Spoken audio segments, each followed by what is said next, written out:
துப்பினால் துடைத்துக் கொள்வோம் என்ற வசனம் யாருக்கு பொருந்துகிறதோ இல்லையோ திமுகவிற்கு மிகச் சரியாக பொருந்தி இருக்கிறது.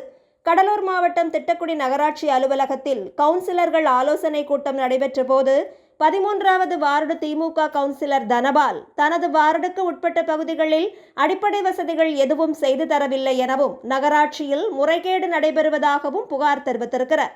இதனால் திமுகவை சேர்ந்த நகர்மன்ற துணைத் தலைவரும் திமுக நகர செயலாளருமான பரமகுரு என்பவருக்கும் தனபாலுக்கும் வாக்குவாதம் நடைபெற்றிருக்கிறது. இருவரும் ஒருவரை ஒருவர் ஒருமையில் திட்டிக் கொண்டதோடு துணைத் தலைவர் பரமகுரு ஆத்திரமடைந்து கவுன்சிலர் தனபால் மீது காரி துப்பிய சம்பவம் பரபரப்பை ஏற்படுத்தி இருக்கிறது.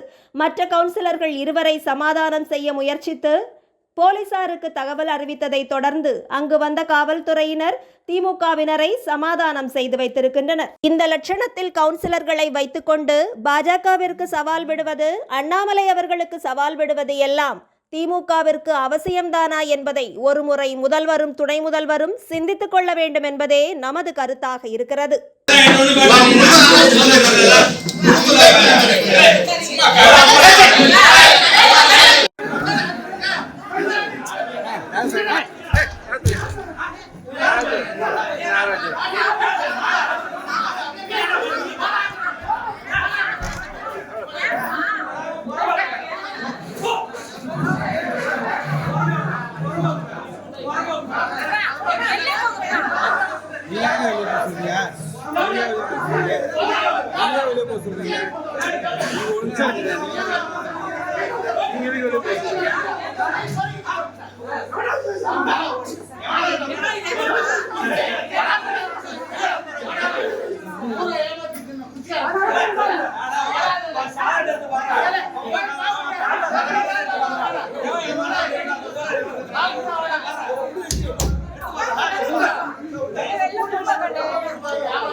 கொஞ்சம்